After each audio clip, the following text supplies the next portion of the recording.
Today we're talking about, this is from a video called Kill Capture Frontline, and we're going to be discussing Christianity and America. And let's take a look. You give those people very, very bad days. And I really think that this is redefining what counterinsurgency means in the 21st century.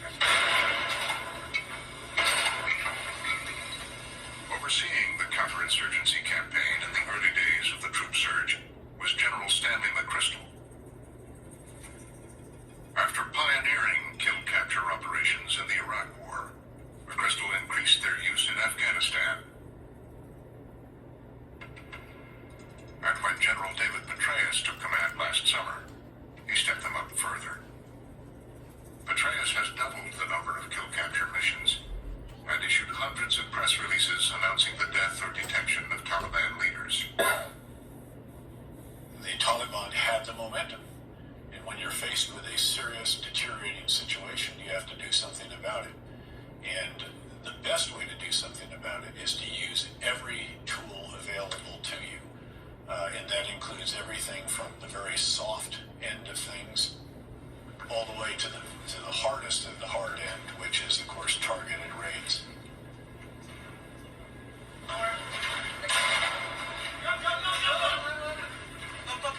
The kill-capture campaign against the Taliban is waged by both Special Operations Forces and conventional troops.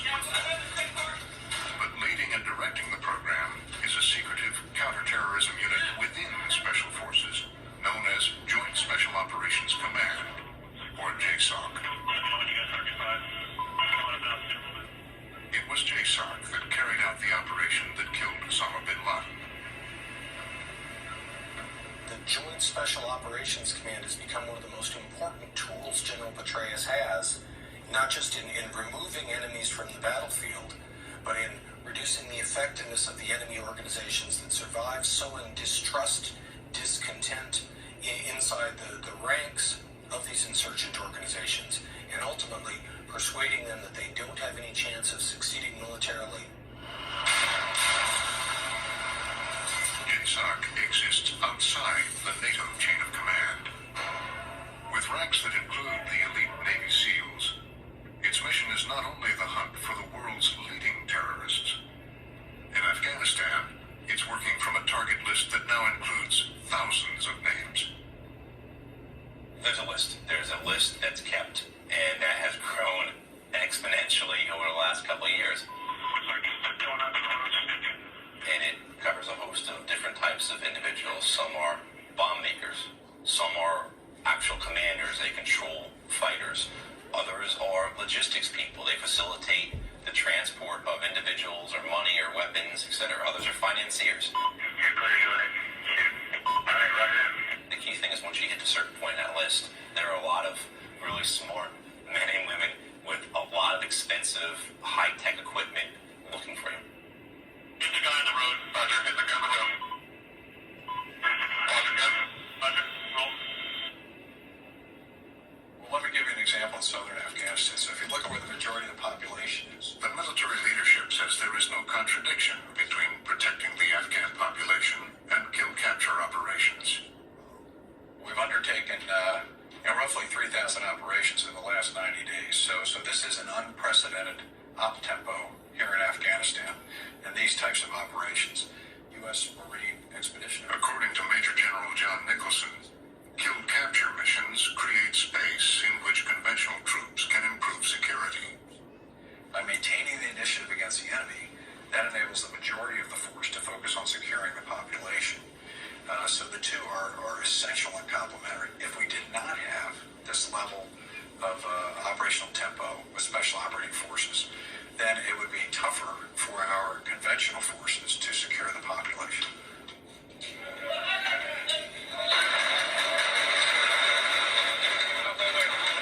Conventional forces across Afghanistan are fighting hard to secure the major population centers.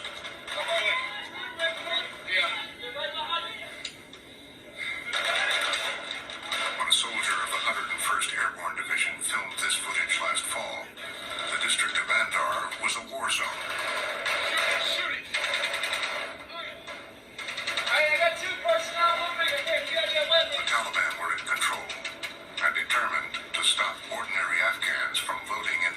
elections.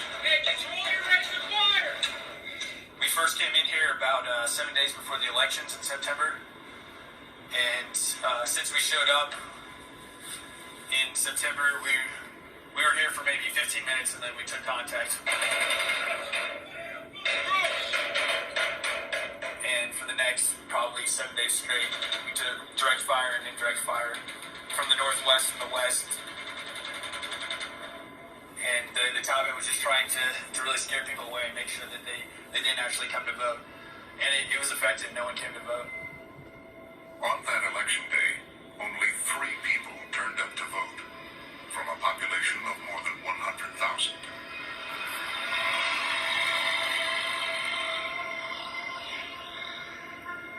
There's a reason for that, for only 3 people. Eventually, as we look through the clip, they turned against, for the most part, the American thing because of the operations at nighttime. And I'm going to try to go to a clip and show you what I mean. Okay? So I'll play it. Locals. This military video shows Afghan soldiers being trained by special forces to conduct a night raid.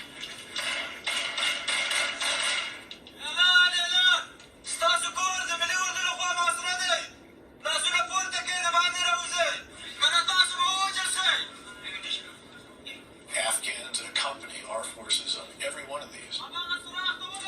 They do the call out. In other words, come out, we've surrounded the house. They do it obviously in the native tongue that's appropriate to that area.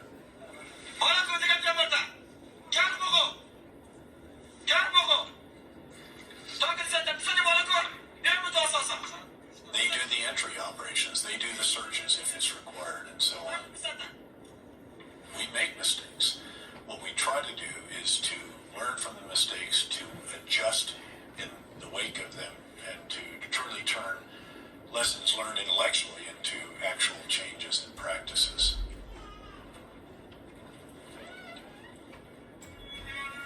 The story of one JSOC operation that took place last September shows how kill-capture missions risk alienating ordinary Afghans. This wasn't a night raid, but a daylight airstrike in the northern province of Takhar. The military announced that they had killed a prominent Taliban commander and his fighters. But it soon emerged that something may have gone wrong. The aftermath of the strike was filmed by a local police officer.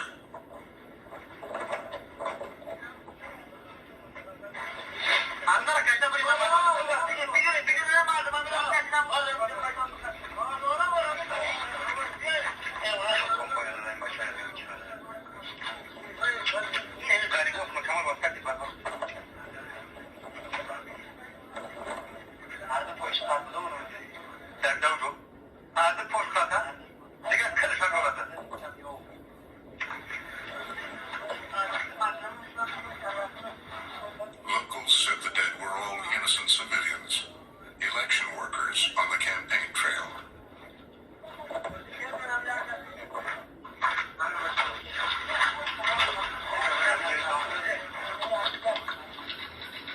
Defense Secretary Robert Gates happened to be in Kabul that day. He faced questions about civilian casualties, but maintained that a key insurgent had been killed. This is an individual who was responsible for organizing and orchestrating a number of attacks here in Kabul and in northern Afghanistan. This is the first that I had heard that civilians may have been killed, and we will certainly look into that. The military conducted a review of the operation. 10 days later, a press release was issued. It said that the attack was selective, surgical, and legitimate, but that the military could not rule out the possibility of civilian casualties.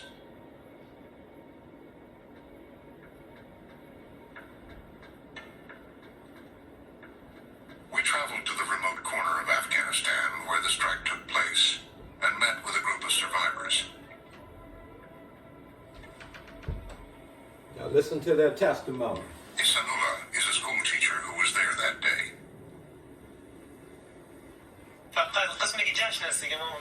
That's why they don't want us there. The people turned against the United States.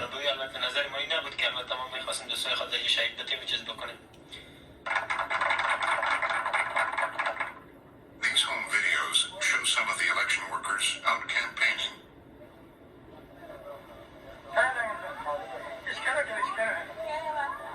For some of their journey before the strike, they had a police escort, out of concern that the Taliban might attack them.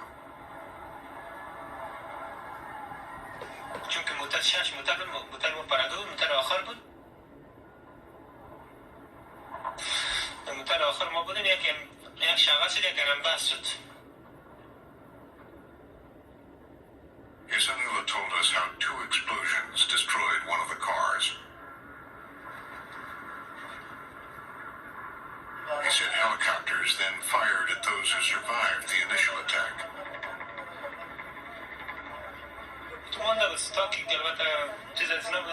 So, all that playing the video game stuff, what they preparing us for? This kind of terror. On the scene with local police, we found scraps of election posters.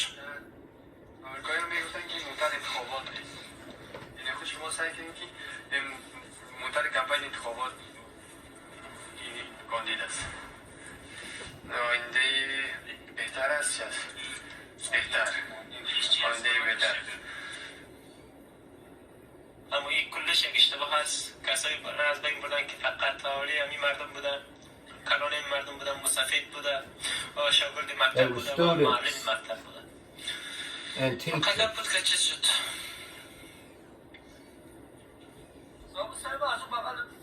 The military remains adamant, even if civilians may have died, it was still a successful mission, because a key Taliban commander was also killed. How you gonna go preach the gospel after this to Afghanistan?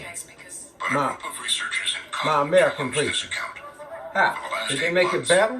An organization called the Afghan Analysts Network has been investigating this case. From very early on, we did mini biographies. Or did they make it worse? Everyone in the convoy, whether they were killed, injured, escaped unharmed. The most prominent of those killed was an Afghan elder called Zavet Amanullah. U.S. officials have confirmed to Frontline that he was the target. But many are convinced he was innocent. He was living openly. He was working on the campaign quite openly, staying with people. He was on the media a lot. Everyone, from the governor down, were asking, why did they kill him?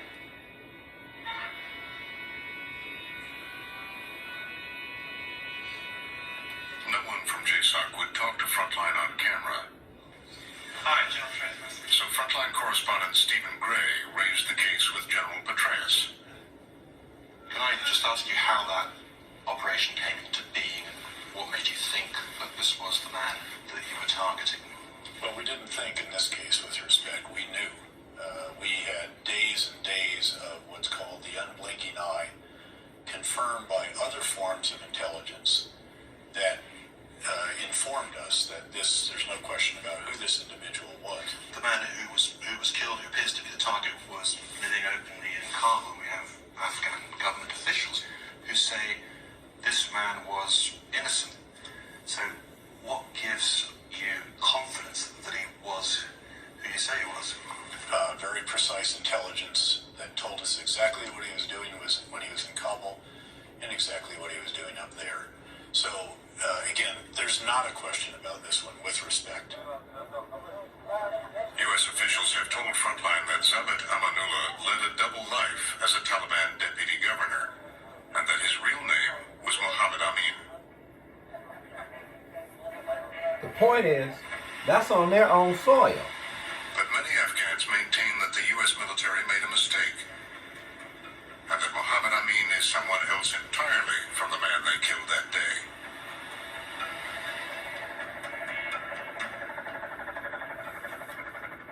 Semple, a former UN official and now a visiting fellow at Harvard, is one of the leading experts on the Taliban. He has lived and worked in the region for 20 years.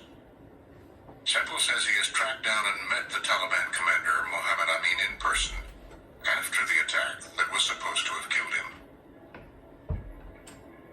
Mohammed Amin is alive. He's somebody who did indeed serve as a deputy governor for the Taliban system in Tahar, who's been engaged in the insurgency, somebody who we can place. But the point is, he's flesh and blood. He's real. He's got an identity that can't be checked out and that we have checked out, and he's still alive. The military remain convinced they killed the right man. A U.S. official with direct knowledge of the operation told Frontline, "The evidence from multiple sources is overwhelming. We know that this man was ordering attacks, and we know that after the strike, insurgents themselves were saying we had killed our target."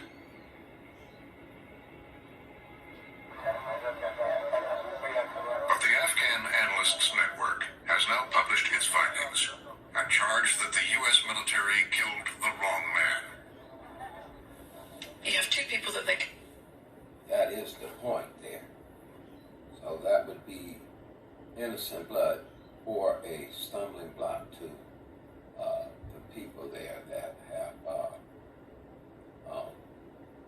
concluded that this man was innocent. And I'm trying to make a point, so let me keep going.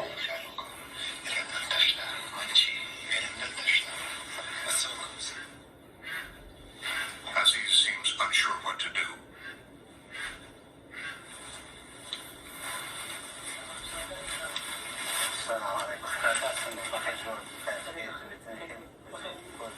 Aziz tries to persuade the village elder to hand the Taliban over without a confrontation.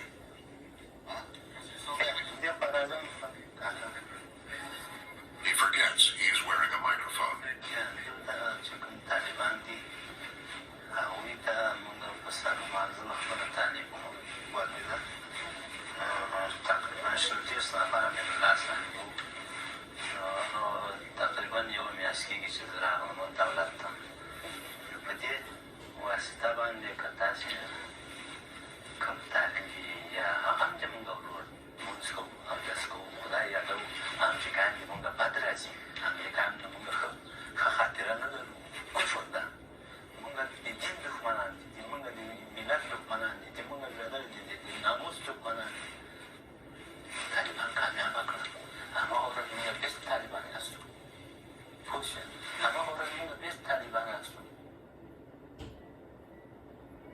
So we can see that he was going to switch over. Now, The U.S. military acknowledges that there aren't enough Taliban foot soldiers switching sides to make a real difference in the war. But they argue that the kill-capture campaign might soon drive the Taliban leadership to the negotiating table.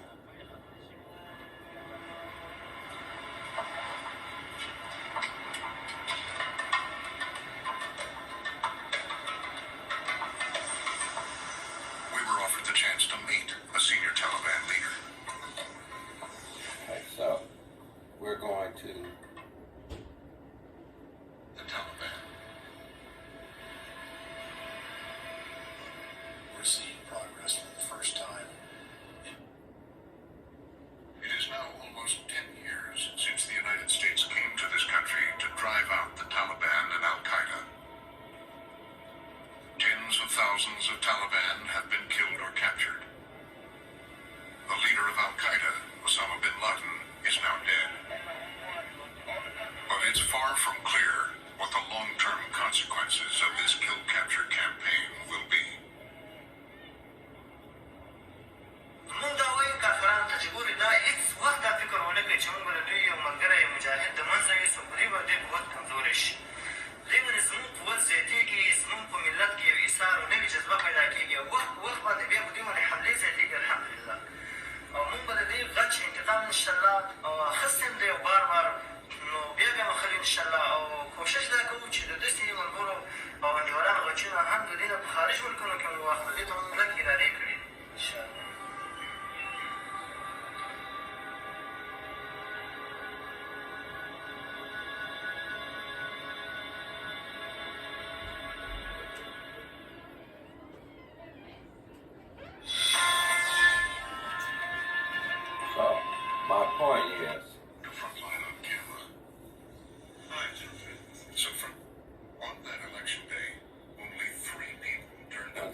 guys. Iraq War, the crystal increased their use in Afghanistan.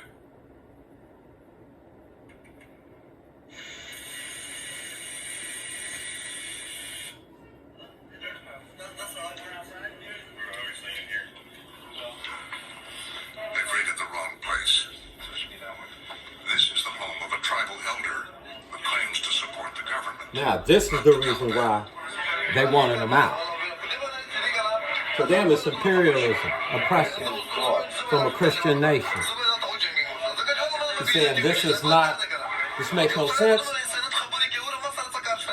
This is going to cause problems. As they did night raids.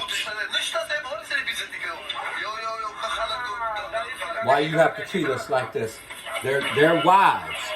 When those doors kick open, their wives are uncovered. The soldiers decide to conduct a search. They risk causing further offense. But if they don't search the compound, there's a chance an insurgent could slip away. Cause offense because of their religion. You don't disrespect their wives. It's a culture thing. And this is not how the gospel's going to get preached, just for you that love your nation so much as a Christian. Love your nation, but no, they're not helping you in third world countries at all, depending on the policies. Division, guys. The striking at night, that's what I was looking for. They kept going in at night. Their women are asleep. Their culture became offended. And there is a part in there where the people say, if we did have the Taliban, we wouldn't tell you. They begin to offend them as the night raids continue. The people begin to turn towards the Taliban. At this point, there are 3/4 of the people there that, the Taliban has taken over 3/4 of the nation, is what is being reported. In other words, the people got tired of them kicking in their doors, the innocent people that did get killed. The fact is this, that the man who bombed the Twin Towers responsible was killed in Pakistan. So why are we in Afghanistan waging a war against their people, their culture, and their tribe? Now, to do that, and then to do the night raids with special forces, to kick in their doors, to terrorize them, their women are not dressed, is humiliation. And so the majority begin to turn to the Taliban. So we're thinking the Taliban will take over or negotiate or whatever they're going to do, but we didn't win the war against the Taliban. But the point is, why did we go to war with the Taliban to begin with? They got bin Laden. President Obama had said they killed him. So why be there? Why? It's this kind of stuff. It's when foreign feet hit soil where God gave people their land, and when we begin to do that, and the church is going, let's go vote for whoever the president or the person that wants to go to wars, and you think you're going to go behind that and preach the gospel, really, to people that the nation has used its armed forces to kick their doors in, invade their privacy, disturb their lives, and you think they're going to be open, like in the Congo, like in parts of Africa. That's why the Muslims have such a resistance and even kill Christians. When Christians side with nations and the kingdoms of this world is where they make their fatal mistake. What they should do is respect their homeland of where they live, but operate as a separate people, a peculiar people, one that would love its enemies and not destroy them. That's our stand.